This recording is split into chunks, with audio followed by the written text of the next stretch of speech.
അതെന്താ സംഭവം എന്ന് വെച്ചാൽ ഇങ്ങനെ പറയണത്, അദൃശ്യരായ യജമാനന്മാരെ സൂക്ഷിക്കരുതെന്ന് പറയാൻ കാരണം ആരാധനയുടെ ബേസിക് പ്രീ റെക്വസിസ്റ്റ് ഒരു ദൈവത്തെ നിങ്ങൾക്ക് ആരാധിക്കണമെന്നുണ്ടെങ്കിൽ, ഇപ്പം നിങ്ങൾക്ക് 10ാം ക്ലാസ്സിൽ 11ാം ക്ലാസ്സിൽ +2 +1 നിങ്ങൾക്ക് അഡ്മിഷൻ വേണം.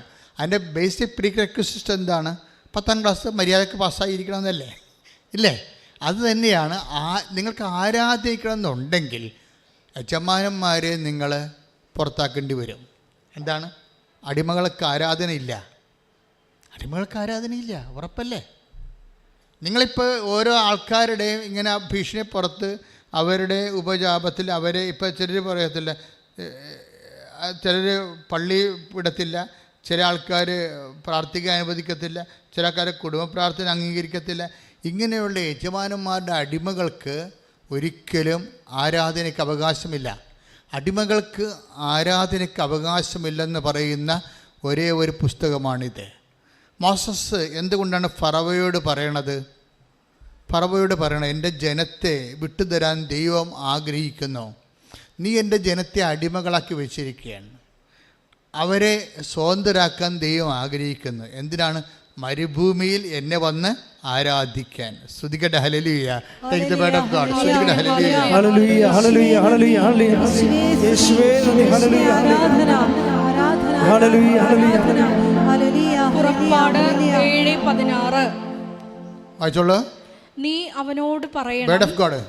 പുറപ്പാട് 7:16 നീ അവനോട് പറയണം, ഹെബ്രായരുടെ ദൈവമായ കർത്താവ് എന്നെ നിന്റെ അടുത്തേക്ക് അയച്ചത് മരുഭൂമിയിൽ എന്നെ ആരാധിക്കാൻ എന്റെ ജനത്തെ അയക്കുക എന്ന് ആവശ്യപ്പെടാനാണ്. അതാണ് പ്രശ്നം. അടിമകളുടെ വെച്ചിരിക്കുന്ന ഹെബ്രായ ജനത്തെ മോചിപ്പിക്കുന്നതിൻ്റെ ഉദ്ദേശം എന്താണ്? ആരാധിക്കാൻ വേണ്ടിയാണ്. കാര്യം എന്താണ്? ആരാധന എന്ന് പറയണത് ദൈവത്തിൻ്റെ പുതുത്വത്തിൻ്റെ മുഴുവൻ സംവിധാനങ്ങളും പരിപാലനകളും തൻ്റെ സൃഷ്ടിക്ക് ലഭിക്കുന്ന ഏറ്റവും മഹനീയമായ ശുശ്രൂഷയാണ്. കൈ ഇടിച്ച് കർത്താവിനെ സ്തുതിക്കട്ടെ. ഹല്ലേലൂയ, ഹല്ലേലൂയ, ഹല്ലേലൂയ, ഹല്ലേലൂയ.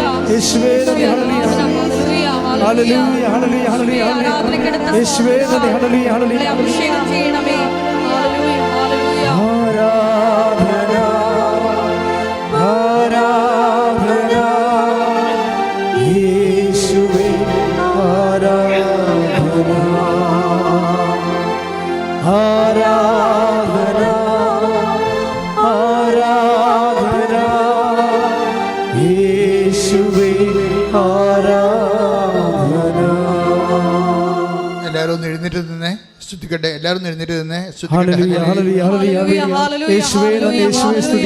സ്തുതിക്കട്ടെ, സ്തുതിക്കട്ടെ. ഹല്ലേലൂയ, ഹല്ലേലൂയ, ഹല്ലേലൂയ, ഹല്ലേലൂയ, ഹല്ലേലൂയ, ഹല്ലേലൂയ, ഹല്ലേലൂയ.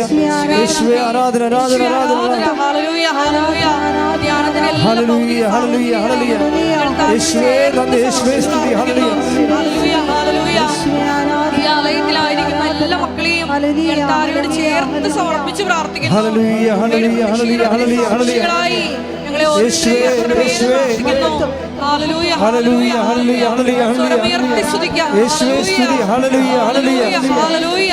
ഹൃദയം തുറന്ന് സ്തുതിക്കാം. ഹല്ലേലൂയ, ഹല്ലേലൂയ. യേശുവേ നന്ദി, യേശുവേ ആരാധന. ഹല്ലേലൂയ, ഹല്ലേലൂയ.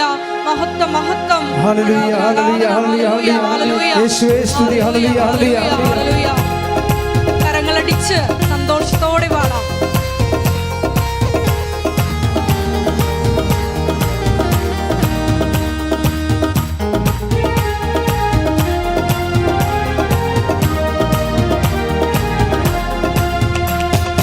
ആത്മശക്തിയെ ഇറങ്ങി എന്നിൽ വാ, ഇറങ്ങി എന്നിൽ വാ, മഴ പോലെ പെയ്തിറങ്ങി വാ, മഴ പോലെ പെയ്തിറങ്ങി വാ. ശ്രമേതി പാടാം. ആത്മശക്തിയെ ഇറങ്ങി എന്നിൽ വാ, ഇറങ്ങി എന്നിൽ വാ, മഴ പോലെ പെയ്തിറങ്ങി വാ, മഴ പോലെ പെയ്തിറങ്ങി വാ. സ്വർഗീയതയെ ഇറങ്ങി എന്നിൽ വാ, ഇറങ്ങി എന്നിൽ വാ, മഴ പോലെ പെയ്തിറങ്ങി വാ, മഴ പോലെ പെയ്തിറങ്ങി വാ. ആത്മനദിയായൊഴുകി എന്നിലിന്നു വാ, ആത്മശക്തിയായൊഴുകി എന്നിലിന്നു വാ, ആത്മനദിയായൊഴുകി എന്നിലിന്നു വാ, ആത്മശക്തിയായൊഴുകി എന്നിലിന്നു. മഴ പോലെ പെയ്തിറങ്ങി വാ, മഴ പോലെ പെയ്തിറങ്ങി വാ, മഴ പോലെ പെയ്തിറങ്ങി വാ, മഴ പോലെ പെയ്തിറങ്ങി. കൈകൾ ഉയർത്തിയടിച്ചോട്ടെ. ആത്മശക്തിയെ ഇറങ്ങി എന്നിൽ വാ, ഇറങ്ങി എന്നിൽ വാ, മഴ പോലെ പെയ്തിറങ്ങി വാ, മഴ പോലെ പെയ്തിറങ്ങി വാ. സ്വർഗീയതയെ ഇറങ്ങി എന്നിൽ വാ, ഇറങ്ങി എന്നിൽ വാ, മഴ പോലെ പെയ്തിറങ്ങി വാ, മഴ പോലെ പെയ്തിറങ്ങി വാ. സ്തുതിക്കട്ടെ. ഹല്ലേലൂയ, ഹല്ലേലൂയ. ശക്തിയോടെ സ്തുതിക്കട്ടെ. ആരാധന, ആരാധന. ഈശോയെ, പരിശുദ്ധാത്മാവിന്റെ വലിയ കൃപകള് ഈ സമൂഹത്തിൽ വർഷിക്കുവാൻ കൃപയാകണമേ എന്ന് പ്രാർത്ഥിക്കുന്നു. വിവിധ ഭൂഖണ്ഡങ്ങളിൽ നിന്ന് ഈ ധ്യാന ശുശ്രൂഷയിൽ പങ്കെടുത്ത് പ്രാർത്ഥിക്കുന്ന എല്ലാ മക്കളെയും കൃപയാൽ അഭിഷേകം ചെയ്യണമേ. ഹല്ലേലൂയ, ഹല്ലേലൂയ, ഹല്ലേലൂയ. ഹല്ലേലൂയ, ഹല്ലേലൂയ, ഹല്ലേലൂയ. യേശുവേ, ഹല്ലേലൂയ. ആരാധന, ഹല്ലേലൂയ, ഹല്ലേലൂയ, ഹല്ലേലൂയ, ഹല്ലേലൂയ. പെന്തക്കോസ്താനാളിലെ ആ മാളിക മുറി അഗ്നിനാവിനാൽ മുഴുവൻ നിറച്ചവനെ. പെന്തക്കോസ്താനാളിലെ ആ മാളിക മുറി അഗ്നിനാവിനാൽ മുഴുവൻ നിറച്ചവനെ. അഗ്നിജ്വാലോ പിളർന്നിറങ്ങി വാ, കൊടുങ്കാറ്റുപോൽ വീശി എന്നിൽ വാ. അഗ്നിജ്വാലോ പിളർന്നിറങ്ങി വാ, കൊടുങ്കാറ്റുപോൽ വീശി. കൈകൾ ഉയർത്തി. മഴ പോലെ പെയ്തിറങ്ങി വാ, മഴ പോലെ പെയ്തിറങ്ങി വാ, മഴ പോലെ പെയ്തിറങ്ങി വാ, മഴ പോലെ പെയ്തിറങ്ങി. സ്തുതിക്കട്ടെ. ഹല്ലേലൂയ, ഹല്ലേലൂയ. ഹല്ലേലൂയ, ഹല്ലേലൂയ. മഹത്വം, മഹത്വം. ആരാധന, ശക്തിയോടെ, ശക്തിയോടെ സ്തുതിക്കട്ടെ. ഹല്ലേലൂയ. പോയിട്ടുള്ള എല്ലാ മക്കളെയും എഴുത്താരോട് ചേർത്ത് ഹല്ലേലൂയ, ഹല്ലേലൂയ, ഹല്ലേലൂയ. ദുരിതങ്ങളാൽ വലയുന്ന ഹല, ഹല, ഹല, ഹല, ഹല. രക്ഷിക്കണമേ എന്ന് പ്രാർത്ഥിക്കുന്നു. ഈശോയെ, ആരാധന. ഹല്ലേലൂയ, ഹല്ലേലൂയ, ഹല്ലേലൂയ, ഹല്ലേലൂയ, ഹല്ലേലൂയ. ഈശോയെ, സാമ്പത്തിക തകർച്ചയിൽ അകപ്പെട്ടിരിക്കുന്ന മക്കളെ ഓർത്ത് പ്രാർത്ഥിക്കുന്നു. ഈശോയെ, ആരാധന. മഴ പോലെ, ഹല്ലേലൂയ. മഹത്വം, മഹത്വം. മഴ പോലെ പെയ്തിറങ്ങി വാ, മഴ പോലെ പെയ്തിറങ്ങി. ഈശോയെ, ആരാധന. Praise the Lord. Praise the Lord. നമ്മൾ വളരെ ഗൗരവതരമായ ഒരു ടോപ്പിക്കാണ് പരിശുദ്ധാത്മാവ് നമുക്ക് വിളമ്പി തന്നുകൊണ്ടിരിക്കുന്നത്. അതിനകത്ത് ഒന്നാമത്തെ കാര്യം, നിനക്ക് ഇൻട്രിൻസിക് ബോണ്ടേജ് ഉണ്ടെന്നാണ് ചോദിക്കണത് കർത്താവ്. ആന്തരികമായ അടിമത്തമുണ്ടോ? ആരാധനയ്ക്ക് നീ യോഗ്യനല്ല. ആന്തരിക അടിമത്തമുള്ളവർക്ക് ആരാധനയ്ക്ക് യോഗ്യമല്ല, അവകാശമില്ല. അതാണ് സംഭവം. ആരാധനയുടെ അവകാശം എന്ന് പറയണത് നീ അവരെ വിട്ടു പോരണം. ആരുമായിട്ടാണ് ദൈവത്തിൽ നിരക്കാത്ത, അപ്പം ദൈവവിശ്വാസം ഇല്ലാത്തത് കൊണ്ടും ദൈവത്തെ ഭയപ്പെടാത്തത് കൊണ്ടും ദൈവത്തെ അംഗീകരിക്കാത്തത് കൊണ്ടുമാണല്ലോ ചില ആൾക്കാർ നിങ്ങളെ ഭീഷണിപ്പെടുത്തുന്നത്, ബന്ധുക്കളായാലും സ്വന്തപ്പെട്ടവരായാലും. മനസ്സിലായില്ലേ? അപ്പോൾ അങ്ങനെയുള്ള സാഹചര്യങ്ങൾ വരുമ്പോൾ നിങ്ങൾ അവരെ പേടിച്ചാൽ, ആരെ പേടിക്കണമെന്ന് ഞാൻ പറയാം. ആരെ പേടിക്കേണ്ടത്? കൊന്നതിന് ശേഷം നരകത്തിൽ തള്ളിക്കളയാൻ കഴിയുന്നവനെ മാത്രം പേടിക്കുക. ആര്? ദൈവത്തെ മാത്രം പേടിക്കുക. ഒന്ന് പ്രാർത്ഥിക്കുക. കർത്താവ് ദൈവമേ, അങ്ങേ മാത്രം പേടിക്കുന്ന അവസ്ഥയിലേക്ക്, അങ്ങയെ മാത്രം പേടിക്കുന്ന അവസ്ഥയിലേക്ക് എൻ്റെ ജീവിതത്തെ നീ പുനഃക്രമീകരിക്കണമേ. ശ്രുതികട്ടെ. ഹല്ലേലൂയ, ഹല്ലേലൂയ, ഹല്ലേലൂയ, ഹല്ലേലൂയ. യേശുവേ, ആരാധന. ഈശോയെ, ആരാധന. നാഥാ നീ മതി എനിക്ക്, നിൻ കൃപ മതി എനിക്ക്. നാഥാ നീ മതി എനിക്ക്, നീ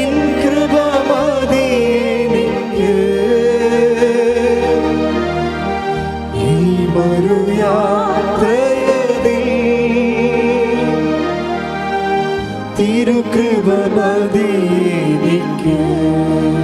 പരിശുദ്ധ പരമദിവ്യകാരുണ്യത്തിന് എന്നേരവും ആരാധനയും സ്തുതിയും പുകഴ്ചയും ഉണ്ടായിരിക്കട്ടെ. ഈ ആന്തരിക അടിമത്വം അദൃശ്യമായ തരത്തിലുള്ള വ്യക്തികളുടെ യജമാനത്തെ ഭാഗത്തെ മാനസികമായിട്ട് അംഗീകരിച്ച് കൊണ്ട് കൊടുക്കുന്നത് നമുക്ക് കർത്താവിൻ്റെ ശക്തി പൂർണ്ണ തോതിൽ നമ്മളിലേക്ക് ആവഹിക്കുന്നതിന് തടസ്സമായി വരും. ശക്തി ലഭിക്കത്തില്ല എന്നല്ല ബൈബിൾ പറയണത്, മറിച്ച് പൂർണ്ണമായി ക്രിസ്തുവിൻ്റെ ശക്തി പൂർണ്ണമായും നിന്നിലേക്ക് ആവശ്യിക്കുന്നതിന് വേണ്ടി. അപ്പോൾ ദൈവത്തിൻ്റെ ലക്ഷ്യം എന്താണ്? പൂർണ്ണമായും നീ ദൈവത്തിൻ്റെ ശക്തിയിൽ ആശ്രയിക്കണം. അപ്പോൾ പൂർണ്ണമായി ദൈവത്തിൻ്റെ ആശ്രയിക്കുമ്പോൾ എന്താ സംഭവിക്കണമെന്ന് വെച്ച് കഴിഞ്ഞാൽ അവിടെയാണ് ഈ അതാണ് ഈ not by merit but by ഗ്രേസുമായിട്ട് കണക്ട് ചെയ്തിരിക്കുന്നത്. മനസ്സിലായില്ലേ?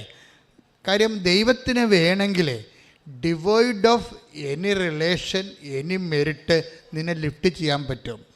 ആരും നിന്നെ ഹെൽപ്പ് ചെയ്തില്ലെങ്കിലും ആരും നിന്നെ സഹായിച്ചില്ലെങ്കിലും ദൈവത്തിന് നിന്നെ ഏത് അവസ്ഥയിൽ നിന്ന് ലിഫ്റ്റ് ചെയ്യാൻ പറ്റും. പക്ഷെ നീ സമ്മതിക്കത്തില്ല.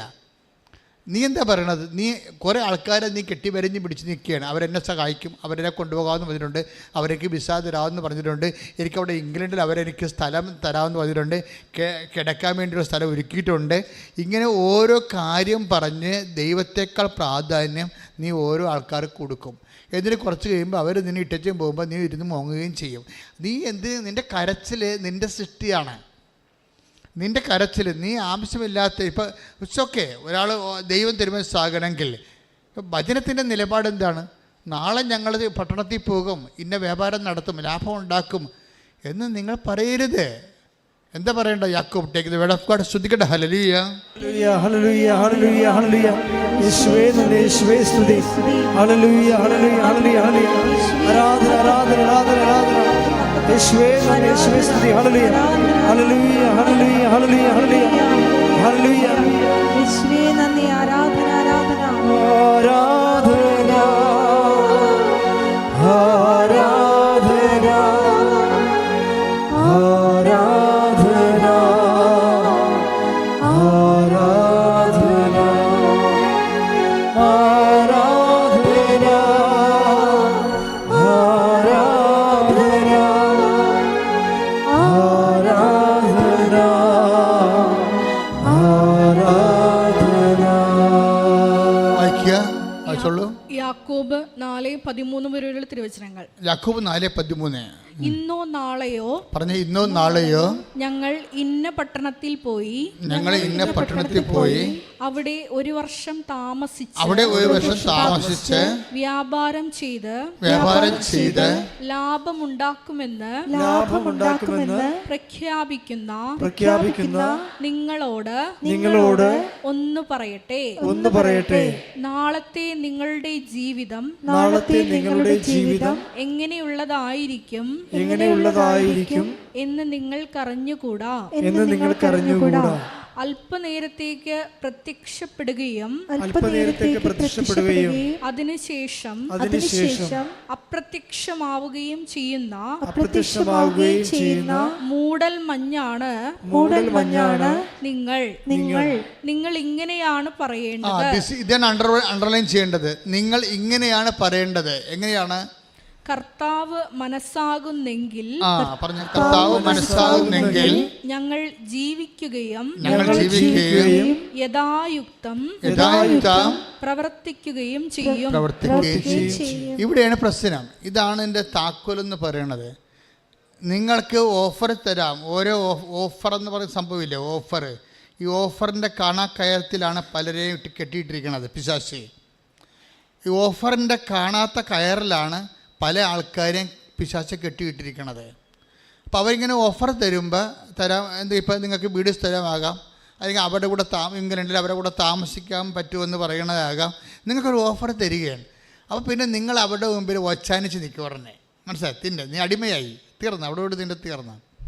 പക്ഷേ എന്താ കാര്യം? നീ ഒരിക്കൽ മനുഷ്യൻ്റെ അടിമയായാൽ ദൈവത്തിൻ്റെ യജമാനത്തെ ഭാവം നിന്നിൽ നിന്ന് മാറും. പിന്നെ ദൈവം നിന്നെ തിരിഞ്ഞു നോക്കത്തില്ല. എന്താ കാര്യം? നീ ഓൾറെഡി സെക്യൂറായി. മനസ്സിലായി? ഒരു സെക്യൂറായി. എന്താ കാര്യം? ഓഫറിൻ്റെ കാണാത്ത കയറിൽ നിന്നെ കെട്ടിയിട്ടിരിക്കുകയാണെന്നുണ്ടെങ്കിൽ ഓർക്കുക, നിൻ്റെ കൃപയുടെ നിറിച്ചാൽ തടഞ്ഞു വെച്ചിരിക്കുകയാണ് ചെയ്തിരിക്കുന്നത്. അതുകൊണ്ട് യാക്കോബ് എന്താ പറയണത്? 4:13 എന്താ പറയണത്? നിങ്ങളിങ്ങനെ ചിന്തിക്കരുത്, ഓഫറൊക്കെ തരും ആൾക്കാർ, പക്ഷേ അതിനകത്ത് പോയി ഹൃദയം മയങ്ങി നിൽക്കരുത്. നിങ്ങൾ എന്താ പറയേണ്ടത്? It's okay, clear. കർത്താവ് തിരുമനസ്സാകണമെങ്കിലാ ഞങ്ങൾ അവിടെ വരികയും വ്യാപാരം ചെയ്യുകയും ചെയ്യും. ഇല്ല, കർത്താവിൻ്റെ തിരുമനസ്സ് മറിച്ചാണെങ്കിൽ കർത്താവിൻ്റെ ഇഷ്ടം നിറവേറും. അപ്പോൾ അവിടെയെല്ലാം കർത്താവിനാണ് പ്രാധാന്യം വരേണ്ടത്. കൃപ ഒഴുക്കുന്നതിൻ്റെ തടസ്സത്തിൽ വരാൻ പോണത് ഈ ഓഫറിങ്ങാണ് വരണത്. ചിലപ്പോൾ ഓഫറിംഗ് എന്ന് ചിലപ്പോൾ നടക്കത്തുമില്ല, അതേസമയം തന്നെ ദൈവത്തിൻ്റെ കൃപയും നിൽക്കത്തില്ല, നീ നിത്യതെണ്ടിയായിട്ട് മാറുകയും ചെയ്യും. ഒത്തിരി പേരാണ് ഇങ്ങനെ ഈ ബലിയാടുകൾ വരണത്, ഓഫറിൻ്റെ ബലിയാടുകൾ വരണത്. അപ്പം അതുകൊണ്ട് നീ ദൈവത്തിലേക്ക് വരുമ്പോൾ എപ്പോഴും ശ്രദ്ധിക്കണേ, ഫുള്ളായിട്ടാണ് ദൈവത്തിലേക്ക് വരണത്. മനസ്സിലായില്ലേ? ദൈവത്തിലേക്ക് വരണത് ഒരു ആചാരത്തിൻ്റെ ഭാഗമായിട്ട് ഭാഗികമായിട്ടൊരാൾക്ക് ദൈവത്തിലേക്ക് വരാൻ പറ്റത്തില്ല. ഒരു അനുഷ്ഠാനം കാണിച്ചിട്ടേ ഒരു ഭാഗികമായിട്ട് ദൈവത്തിലേക്ക് വരാൻ പറ്റത്തില്ല. കർത്താവ് പറഞ്ഞത് നിനക്ക് ദൈവത്തെയും മാമോനെയും ഒരുമിച്ച് സേവിക്കുക സാധ്യമല്ല. Take the bed of God. ശ്രദ്ധിക്കട്ടെ. ഹല്ലേലൂയ ഹല്ലേലൂയ ഹല്ലേലൂയ ഹല്ലേലൂയ. യേശുവേ യേശുവേ സ്തുതി. ഹല്ലേലൂയ ഹല്ലേലൂയ ഹല്ലേലൂയ ഹല്ലേലൂയ ഹല്ലേലൂയ ഹല്ലേലൂയ. ആരാധന ആരാധന ആരാധന. യേശുവേ നന്ദി, യേശുവേ ആരാധന. ഹല്ലേലൂയ. മത്തായി 6:24. മത്തായി 6:24. 2 യജമാനന്മാരെ സേവിക്കാൻ. കണ്ട, 2 യജമാനന്മാരെ ഒന്നും കണ്ടില്ലേ ഇവിടെ? അത് പറഞ്ഞ് 2 യജമാനന്മാരെ സേവിക്കാൻ, 2 യജമാനന്മാരെ സേവിക്കാൻ ആർക്കും സാധിക്കുകയില്ല. ഒന്നുകിൽ ഒരുവനെ ദ്വേഷിക്കുകയും ഉപേക്ഷിക്കുകയും അപരനെ സ്നേഹിക്കുകയും ചെയ്യും. അല്ലെങ്കിൽ ഒരുവനെ ബഹുമാനിക്കുകയും അപരനെ നിന്ദിക്കുകയും ചെയ്യും. ദൈവത്തെയും മാമോനെയും സേവിക്കാൻ നിങ്ങൾക്ക് സാധിക്കുകയില്ല. അതാണ് വിഷയം. പല ആൾക്കാർക്കും കൃപ പൂർണ്ണമായിട്ട് കിട്ടാത്തതിൻ്റെ കാരണം 2 വള്ളത്തിൽ കാല് വെച്ചിരിക്കുന്നതാണ്. 2 കാലുണ്ടല്ലോ എന്ന് വിചാരിച്ചുകൊണ്ട് 2 വള്ളത്തിൽ വെക്കേണ്ടത് ബന്ധമില്ല. മനസ്സിലായില്ലേ? 2 കാലും കൂടി ഒരു വള്ളത്തിൽ വെക്കുമ്പോഴാണല്ലോ ആൾക്കാർ വീഴാതെ നിൽക്കണത്. അപ്പോൾ ഈ ഒരു ട്വിസ്റ്റിങ് ഉണ്ടാകുന്ന നോക്കണം. എല്ലാവർക്കും തന്നെ ഉണ്ട് ഈ വിഷയം. പല ആൾക്കാരും കൃപയിൽ പുരോഗമിക്കാത്തതിൻ്റെ കാരണം ദൈവത്തിനേക്കാൾ പ്രാധാന്യം വ്യക്തികൾക്കും ഇതുപോലെയുള്ള നിങ്ങളുടെ ജീവിതം രക്ഷപ്പെടുത്തുമെന്ന് വിചാരിക്കുന്ന ആൾക്കാർക്ക് നൽകുന്നതിലൂടെയാണ്. ഇത് എനിക്ക് തോന്നുന്നത് ഒരു 98% ആൾക്കാരും ഇതിൻ്റെ ഒരു വലയിലാണ് ശരിക്കും. ദൈവത്തിന് നിങ്ങളെ പൂർണ്ണമായി സഹായിക്കാൻ പറ്റാത്തതിൻ്റെ കാരണം നിങ്ങളുടെ പകുതി വേറെ ആരുടെ വായിലാണ്. അതാണ് വിഷയം. അത് വളരെ ശ്രദ്ധിച്ച് നോക്കേണ്ടതാണ്. അല്ല നിങ്ങളെ ഇങ്ങനെ കുറച്ച് ഇപ്പം എന്താ പ്രശ്നം? ഇപ്പോൾ ഈ ആഷ്ലിയുടെ സാക്ഷ്യം നോക്കിയത്, നമ്മുടെ സാക്ഷ്യമാണല്ലോ പരിശോധിച്ചത്. ആഷ്ലി എന്താ പറയുന്നത്? I have no supporters.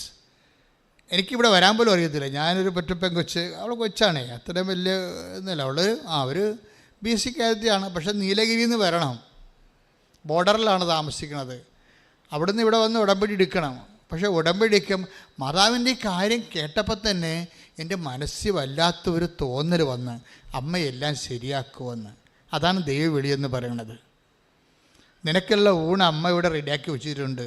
മാതാവിൻ്റെ കാര്യം പക്ഷെ അവൾക്ക് വരണേ കുറേ പ്രശ്നങ്ങളുണ്ട്. എന്താണ്? ഒറ്റയ്ക്ക് വരണം, അവിടുന്ന് വരണം, ആരെങ്കിലും കൂട്ട് കിട്ടണം, അങ്ങനെ കുറേ കാര്യങ്ങളുണ്ട്. പക്ഷേ പാവം എന്തൊരു 1 മാസത്തിനുള്ളിൽ വന്ന് ഉടമ്പടി എടുത്ത് എന്താ സംഭവം? ഉടമ്പടി എടുക്കുമ്പോൾ എന്താ?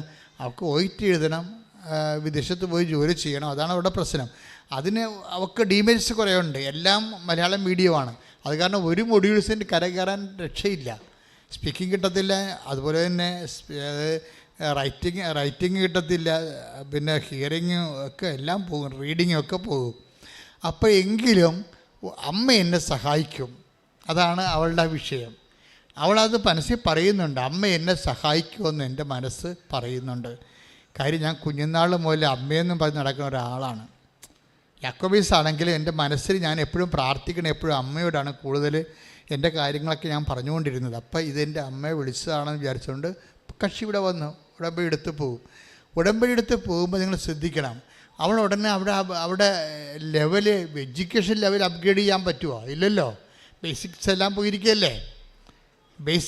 പോയിരിക്കുകയല്ലേ. നിങ്ങളിപ്പോൾ 8ാം ക്ലാസ്സിലൊക്കെ ചിലപ്പോൾ ഞാൻ 8ാം ക്ലാസ്സിലെ കണക്കിന് അടികൊണ്ടിട്ടുണ്ട്. എന്താ കാര്യം? 6ാം ക്ലാസ്സിലെ കണക്ക് ഞാൻ പല ക്ലാസ്സിൽ ആബ്സെൻ്റ് ആയിരുന്നു. ബേസിക്സ് ഇല്ലാത്ത കൊണ്ടാണ് കണക്കിന് അടിമേടിച്ചത്. പിന്നെ ആ സാറ് 2 കൊല്ലം 3 കൊല്ലം പഠിപ്പിച്ചതാണ് കരക്കയറ്റിയത് ഞങ്ങളെല്ലാവരെയും. അതെന്താ സംഭവിച്ചു കഴിഞ്ഞാൽ ബേസിക്സ് പോയി കഴിഞ്ഞാൽ എല്ലാം പോയെന്ന് നമ്മളോട് നമ്മുടെ ഒപ്പോണൻസ് പറഞ്ഞുകൊണ്ടേയിരിക്കും. ബേസിക്സ് പോയി കഴിഞ്ഞാൽ എല്ലാം പോയി. ഏട്ടാ, എല്ലാം പോയെന്ന് തീരുമാനിക്കണം ആരാണ്? വഴിയെ പോകുന്ന ആൾക്കാർ, നമ്മളെ കണ്ടുമുട്ടുന്ന ആൾക്കാരാണോ? എല്ലാം പോയോ പോയില്ലെന്ന് തീരുമാനിക്കുന്നത് നിന്റെ കർത്താവ് മാത്രമാണ്. കൈയടിച്ച് കർത്താവ് ഹല്ലേലൂയ. ഹല്ലേലൂയ, ഹല്ലേലൂയ, ഹല്ലേലൂയ. യേശുവേ സ്തുതി, ഹല്ലേലൂയ.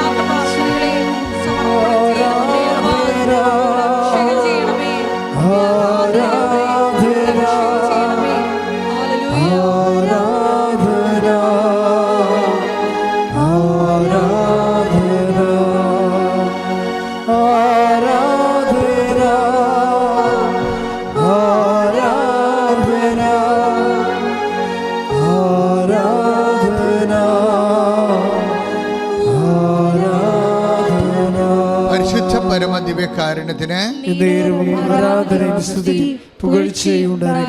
എന്നിട്ട് ഇവളുടെ കൃപയുടെ ലെവൽ വർദ്ധിപ്പിക്കാൻ വേണ്ടി പരിശുദ്ധാത്മാവ് ഇവർക്ക് കുറച്ച് നോട്ട് കൊടുക്കും. കാര്യം പുള്ളിക്കാരത്തേക്ക് മെറിറ്റില്ലല്ലോ. മെറിറ്റില്ല, പിന്നെ എന്താ ഉള്ളത്? ഗ്രേസ് അല്ലേ ഉള്ളൂ, കൃപയല്ലേ ഉള്ളൂ, യോഗ്യതയില്ല. പിന്നെ ഉള്ളത് എന്താ? കൃപയാണ്. കൃപയുടെ ലെവൽ വർദ്ധിപ്പിക്കണം. അതിന് ഇവൾ ചെയ്യണ കുറേ കാര്യങ്ങളുണ്ട്. അതിൽ ഒരു കാര്യം എന്ന് പറയുന്നത് ഈ കൃപാസനം പത്രം മേടിച്ചിട്ട് പ്രേക്ഷിത പ്രവർത്തനം ചെയ്യണമാണ്. അത് എല്ലാവർക്കും വിശ്വാസ പ്രമാണം എഴുതി കൊടുക്കും. വിശ്വാസ പ്രമാണം എഴുതി കൊടുക്കും. അപ്പോൾ ദൈവത്തിൻ്റെ വേല ചെയ്യുമ്പോഴേ നമ്മൾ ദൈവത്തിൻ്റെ വേലയിൽ ഫുൾ ആൻഡ് ഫുൾ ഇൻവെസ്റ്റ് ചെയ്യണം. അല്ലാതെ നമ്മളെ കൊണ്ടുപോയി വേറെ ആർക്കെങ്കിലും ഒരു വേണമെങ്കിൽ ഒരു അനുഷ്ഠാനം പോലെ ആർക്കുണ്ടെങ്കിലും കൊണ്ട് ഓരോ വീട്ടിലേക്ക് കൊണ്ട് ഓരോ സാധനം ഇട്ടച്ചും പോരുകയല്ലേ. അങ്ങനെ ഒന്നും വർക്ക് ചെയ്താൽ ദൈവത്തിനറിയാം. ഇത് നീ ഒന്നാമത്തിൽ ഇതൊന്നും നിങ്ങൾ ചെയ്യണ പല കാര്യങ്ങളും പല സൽപ്രവൃത്തികളും അതിൻ്റെ വേണ്ടത്ര മാർക്ക് കിട്ടാത്തതിൻ്റെ കാര്യം അതിന് മരിയൻ മാർക്കിങ്ങിലേക്ക് വരാത്തത് കൊണ്ടാണ്. മനസ്സിലായില്ല? നിങ്ങളൊത്തിരി സൽപ്രവൃത്തി ചെയ്യുന്നില്ലേ? പക്ഷെ അതിനൊന്ന് ചില സൽപ്രവൃത്തിക്ക് വേണ്ട. ഇപ്പം നമ്മളൊരു ചോദ്യത്തിന് ഒരു ഉത്തരവുണ്ടല്ലോ, ആ ഉത്തരം എഴുതുമ്പോൾ ചില സാറുമാർ നമ്മൾ എത്ര കിണ്ണം കാഴ്ചയായിട്ട് എഴുതിയാലും ശരി 10 മാർക്ക് ഉണ്ടെങ്കിൽ 6 മാർക്ക് തരത്തുള്ളൂ. 7 മാർക്ക് തരാത്തതിന് അവർക്ക് കൈവറക്കും ഉടനെ. അവരുടെ രീതി അതാണ്. ഇതുപോലെ തന്നെയാണ് നമ്മളെ സംബന്ധിച്ചിടത്തോളം നമ്മൾ എത്ര സൽപ്രവൃത്തികൾ ഭംഗിയായിട്ടൊക്കെ ചെയ്താലും അതൊരു മരിയൻ മാർക്ക് അതിന് വരണം. എന്നാൽ മാത്രമേ അതിൻ്റെ അകത്ത് ഫുൾ മാർക്ക് കിട്ടത്തുള്ളൂ. അല്ലെങ്കിൽ രോഗികളെ കണ്ടു അല്ലെങ്കിൽ രോഗികളെ കുടുംബത്തിൽ ചെന്ന് അപ്പൂപ്പനെ കുളിപ്പിച്ചു, അതെല്ലാം കർത്താവിൻ്റെ നാമത്തിൽ കാഴ്ചവെച്ചു, ആശുപത്രിയിൽ കൊണ്ട് ഭക്ഷണം കൊടുത്തു, അല്ലെങ്കിൽ പൈസ ഇല്ലാത്തവർക്ക് പൈസ പഠിക്കാൻ വേണ്ടി പൈസ കൊടുത്തു. ഇങ്ങനെയൊക്കെ ഒത്തിരി സൽപ്രവൃത്തികൾ നമുക്ക് ചെയ്യാം. പക്ഷേ അതിനൊരു മരിയൻ മെഷർമെൻ്റ് ഉണ്ട്. എന്ത് ചെയ്യുന്നതെന്നല്ല പ്രശ്നം, എന്തു മനോഭാവം കീപ്പ് ചെയ്യുമ്പോഴേ. ഉടമ്പടി എടുത്തല്ല ഇങ്ങനെയൊക്കെ ചെയ്യേണ്ടി വരും എന്നാൽ ചെയ്തേക്കാവെന്ന് വിചാരിച്ചുകൊണ്ട് ചെയ്യാം നമുക്ക്. അതിന് സാങ്കേതികം എന്നാണ് പറയണത്. സാങ്കേതികമായിട്ട് ചെയ്യാം. സാങ്കേതികമായി ചെയ്താൽ ചിലപ്പോൾ 10ൽ 5 മാർക്ക് കിട്ടും. നമുക്ക് കിട്ടുന്ന 10ൽ 9 മാർക്കാണെന്നുണ്ടെങ്കിൽ നിങ്ങൾ മരിയൻ മാർക്കിങ്സിൽ മരിയൻ മെഷർമെൻറ്റിൽ ചെയ്യണം. മരിയൻ മെഷർമെൻറ്റ് എന്താണ്?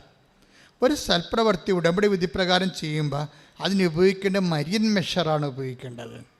മനസ്സിലായില്ലേ? മെഷർമെൻറ്റ് പല കാര്യങ്ങളില്ലേ. ഇപ്പോൾ ടെമ്പറേച്ചറൊക്കെ അളക്കുന്നെങ്കിൽ തെർമോമീറ്റർ ഇല്ലേ, അപ്പോൾ കാലാവസ്ഥയൊക്കെ അളക്കുന്ന സിസ്മോമീറ്റർ. ഇങ്ങനെ ഓരോരോ അവസ്ഥകൾക്ക് വ്യത്യസ്തമായ അളവുകോലാണ് ഉള്ളത്. അവസ്ഥകൾ അളക്കുന്നത് വ്യത്യസ്തമായ അളവുകോല് കൊണ്ടാണല്ലേ. അതിന് ഉടമ്പടിയുടെ സൽപ്രവൃത്തികൾ അളക്കുന്നത് മരിയൻ മെഷർ ഉപയോഗിച്ചാണ്. മരിയൻ മെഷർ എന്ന് പറഞ്ഞാൽ എന്താ? അത് അമ്മ കൈവരിച്ച മനോഭാവങ്ങളാണ്. ഒരു വിഷയം നമ്മൾ ചെയ്യുമ്പോൾ മാതാവിൻ്റെ മനോഭാവം ഉണ്ടാകണം. മാതാവിൻ്റെ മനോഭാവം ഉണ്ടാകുമ്പോഴാണ് അതിന് ഫുൾ മാർക്ക് കിട്ടുന്നത്. അല്ലെങ്കിൽ അത് സാങ്കേതികമായി പോകും. പറഞ്ഞൊപ്പിച്ച് എണ്ണിയൊപ്പിച്ച് ഒക്കെ ചെയ്യുന്നുണ്ടല്ലോ ആൾക്കാർ. എണ്ണിയൊപ്പിച്ച് ചെയ്യാം. ഇപ്പോൾ എന്താ സംഭവിച്ചു കഴിഞ്ഞാൽ മരിയൻ മെഷർ എന്ന് പറയണത് ഇപ്പം അമ്മയാണ് ഉടമ്പടി പ്രകാരം ഇതാ കർത്താവിൻ്റെ ദാസി, അങ്ങനെ വചനം പോലെ എല്ലാം നിറവേറട്ടെ എന്ന് പറഞ്ഞ് ഉടമ്പടി ചെയ്താണ് അമ്മ ഉണ്ണീശോനെ ഗർഭം ധരിച്ചത്. മനസ്സിലായില്ലേ? അത് ഉടമ്പടിയാണേ. ഒരു കന്യക ഗർഭം ധരിച്ച് പുത്രനെ പ്രസവിക്കുമെന്ന് പറയുന്നത് ഉടമ്പടിയാണ്. ആ ഉടമ്പടി അമ്മയ്ക്ക് ഉണ്ണിയെ കിട്ടാൻ വേണ്ടി അമ്മ ചെയ്തതും, ഇതാ കർത്താവിൻ്റെ ദാസി നിൻ്റെ വചനം പോലെ എന്നിൽ നിറവേറട്ടെ, അവൻ പറയണ പോലെ ഞാൻ ചെയ്തോളാം എന്ന് പറഞ്ഞ് ഉടമ്പടി ചെയ്താണ് അമ്മ ഉണ്ണീശോനെ ഗർഭം ധരിച്ചത്. ആ അമ്മയുടെ മെഷർമെൻ്റാണ് മരിയം മെഷർ. അതെന്ത് രീതിയിലാണ് അമ്മ അത് സ്വീകരിച്ചത്? അതിൽ നിന്ന് ആ ഉടമ്പടി പ്രകാരം അമ്മയ്ക്ക് എന്തുമാത്രം പ്രയാസങ്ങൾ അനുഭവിക്കേണ്ടി വന്നു. നാട്ടിൽ നിന്ന് പോകേണ്ടി വന്നു, വീട്ടിൽ നിന്ന് പോകേണ്ടി വന്നു, അല്ലേ? അജ്ഞാതമായ രാജ്യത്ത് പോയി പെരുവഴി കിടന്ന് പ്രസവിക്കേണ്ടി വന്നു. അങ്ങനെയൊക്കെയുള്ള എല്ലാവിധ ന്യൂനമർദ്ദങ്ങൾ, ആത്മീയ കാലാവസ്ഥയുടെ ന്യൂനമർദ്ദങ്ങളിലൂടെ എല്ലാം അമ്മ കടന്നു പോകുമ്പോൾ അമ്മ ഹൃദയത്തിൽ സംഗ്രഹിക്കുന്നൊരു മരിയൻ മെഷറുണ്ട്. മനസ്സിലായില്ലേ? നിങ്ങളുടനെ രോഗിനെ പോയി കുളിപ്പിച്ച് 2 സോപ്പിട്ട് അങ്ങോട്ടും ഇങ്ങോട്ടും ഇട്ട് ആട്ടി വെച്ചും കൊണ്ടുവന്ന് കുറച്ച് വെള്ളം കോരി വെച്ച് ഉടനെ ഇൻ്റർനെറ്റിൽ വിസ വന്നാന്ന് അടിച്ച് നോക്കിയാൽ പണി തെണ്ടിയത് തന്നെ. പല അണ്ണന്മാരും ചേച്ചിമാരും പെങ്ങന്മാരും ചെയ്യണത് ഇങ്ങനെയാണ്. ഓരോ പണി ചെയ്യും, ചെയ്തേച്ചാൽ നമ്മൾ ഇൻ്റർനെറ്റിൽ നോക്കും, വിസ വന്നാന്ന് നോക്കും. എൻ്റെ മകളെ, എന്ത് പറയാനാണ് നിന്നെക്കുറിച്ച്? ഇങ്ങനെയല്ല ദൈവത്തോട് ഇടപെടേണ്ടത്. ഓരോ കാര്യം ചെയ്തേച്ചാൽ വന്നിട്ട് കമ്പ്യൂട്ടർ നോക്കും, ഓഫർ ലെറ്റർ വന്നാന്ന് നോക്കും, റിസൾട്ട് സർട്ടിഫിക്കറ്റ് വന്നാന്ന് നോക്കും. അങ്ങനെ ദൈവത്തിനെ ഭീഷണിപ്പെടുത്തി നോക്കുകയല്ല. നിൻ്റെ നക്കാപ്പിച്ച കൊണ്ടാണ് ദൈവം ജീവിക്കുന്നത്. നിനക്ക് ദൈവം കൃപ തന്നുകൊണ്ട് ഞാൻ ചെയ്യുന്നു, അല്ല നിനക്ക് ചെയ്യാൻ പറ്റത്തില്ല. കൈ കാര്യം പൊങ്ങാത്ത എത്രയോ മനുഷ്യരുണ്ട്. കൈ കാര്യം പൊങ്ങുന്നതിന് ആദ്യം ദൈവത്തോട് നന്ദി പറയുക. ശ്രുതികണ്ട ഹല്ലേലൂയ. യേശുവേ നന്ദി. ഹല്ലേലൂയ ഹല്ലേലൂയ ഹല്ലേലൂയ ഹല്ലേലൂയ ഹല്ലേലൂയ. യേശുവേ നന്ദി. ഹല്ലേലൂയ. യേശുവിന്റെ നാമത്തെ പ്രതി കാരുണ്യ പ്രവർത്തികൾ ചെയ്യുവാൻ ഞങ്ങളെ അഭിഷേകം ചെയ്യണം. ആരാധന ആരാധന